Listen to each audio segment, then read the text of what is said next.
flat pad, I'm cleaning up some of these ends and all with 400 grit paper.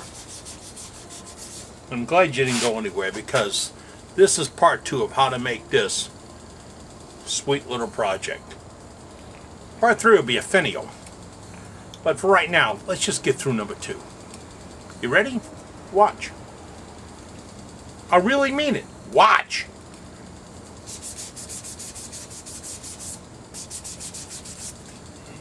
I have you in a pretty good position right now to see the hollowing. I'm going to use the 12mm round. To do that, I must lower my tool rest a little bit. Let me tell you how many of these I've knocked the corners off of lowering that tool rest while I was moving. None.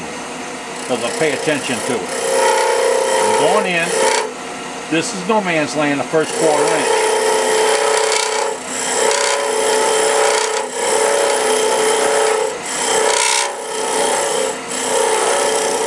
That'll help establish my bottom.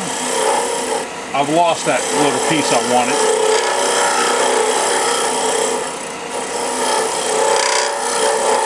Now, don't let this happen to you. See where the tool rest is?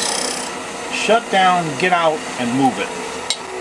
Sometimes it's just convenient to leave it there, and you fall off the tool rest. You'll get hurt, you can ruin a piece of wood.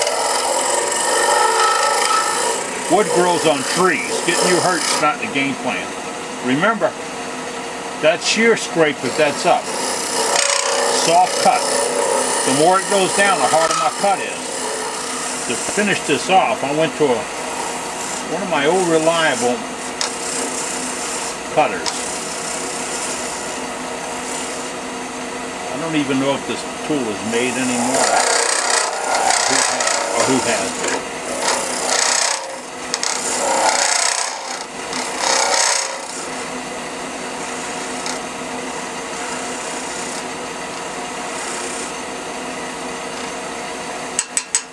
It's a little teardrop. I think it's a Sorby.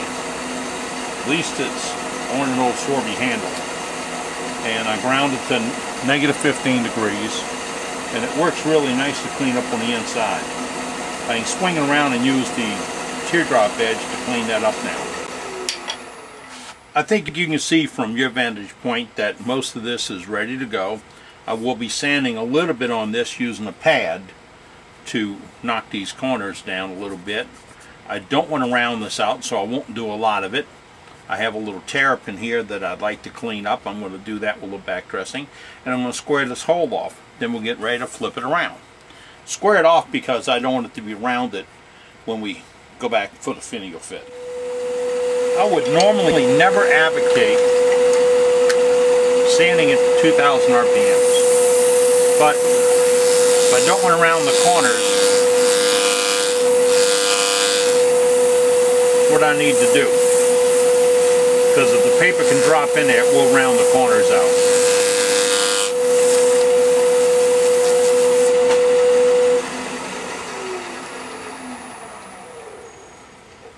You can see how got 99% of it done. We have a little bit here, but we did round off some of the corners on the inside.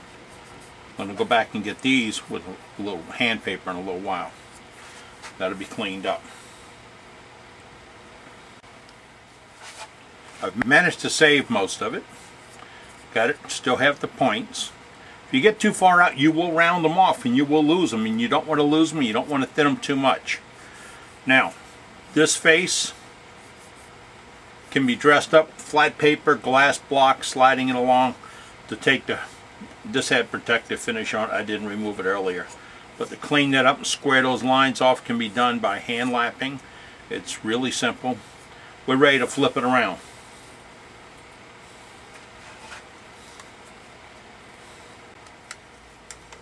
Now, you want your jam chuck to be fairly snug, but you don't want to burn the piece on there. What I mean is burn it on. You don't want to crank the piece up and shove it on to do a burn. Some turners believe that's a good way to do it. This works for me. When I bring my tailstock up, I'll be able to go back. Remember this? Yeah, this is where we were earlier. And then I can clean this off. Now what I'm going to do before I get started is see how far it is from the top of that hole to the bottom of that hole. Let me show you. Good fit. I'm going to measure the depth of that. Use my calculated measuring device and say, okay, that, I can't be any shallower than that. That's easy. I can do a nice radius and beat that. If I get any shallower than that, that is going to meet that. And if you follow that, it's not nice. Right where I want to be. I'm going to take some light cuts, remove this bottom. Before I even think about taking those cuts, I've been using this for about 20 minutes. I'm going to take it over and sharpen. By using my Blackhawk rig with AccuSet, not having to take a lot of steel off, it was 2 passes on the wheel. One from the right, one from the left. Very little on the tip.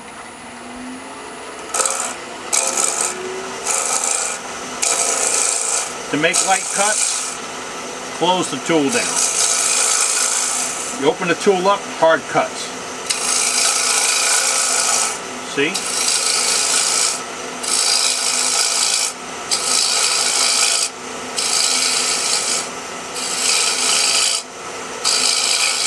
And again, watch where that leading edge goes so it doesn't go into the face of that piece over there and make too big of a cut. Now, we're going to reduce this thing slowly. Why? Because I want this support all the way up to that last move.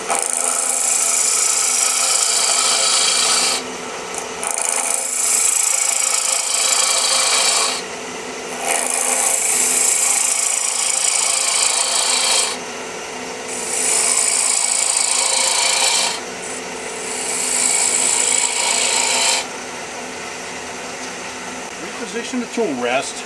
I've got about a 3/8 inch spigot left right here. And I'm going to come around and go way back up here. Read it, open the face a little bit. Watch how I swing the tool steel. See where the tool steel had to go? Too much of a cut. Rid of little meat and potatoes there. To make it rounded, the steel has to swing. I'm going to show you a little something on shear scraping. A regular scrape drags a lot of surface. A shear, look what's hitting on my hand.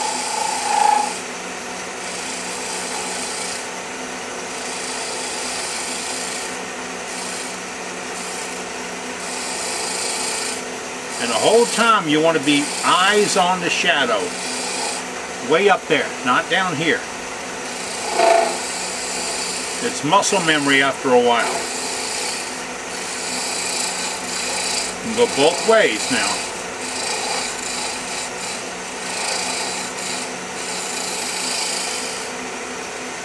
The GPs, it's just going to be hard to clean these marks up later on when you get rid of that stub. So right now, if you take your sanding pad, a hard pad, and work these corners out, you'll be happier with the piece before you cut that free. The last thing I'll do for this piece before I take it off is to cut it free. I'm going to use my fingernail grind gouge with the Eversar grind on it. Did it on my Blackhawk. Little bitty sweet cuts. To do that, of course, you keep the face as vertical as possible. It's time consuming and you have to be gentle on it, but you don't want to knock this off. Not this late, and you don't want to catch. It would be rough to fix the catch. And this lets you read the face. And remember, you got to move the tool to get the radius. That is unless you start sanding with a brick. You want to sand this puppy with 320 and above. Make soft, easy cuts.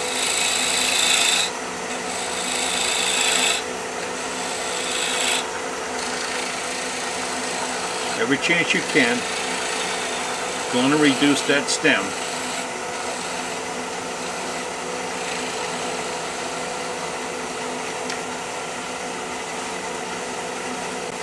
The stub is gone. I didn't shut and lay it down. I just moved my tool rest around.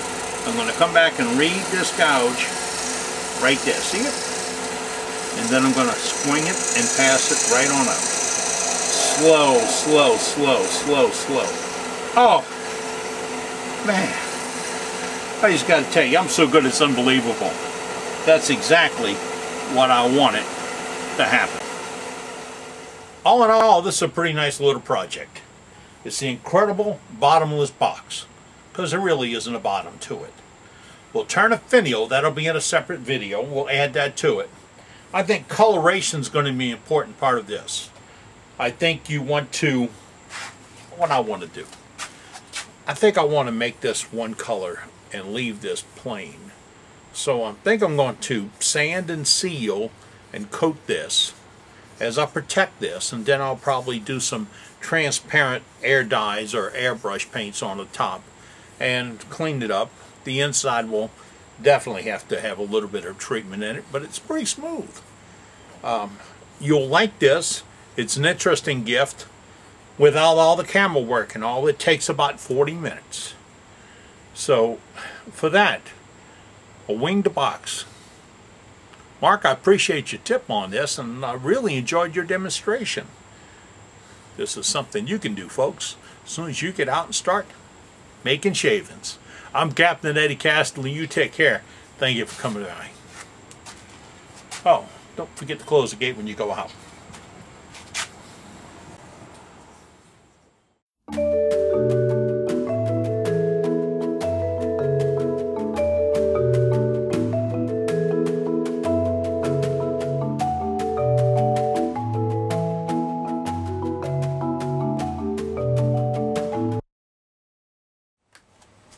Hey, I'm Captain Eddie. Let me tell you about Team Blackhawk.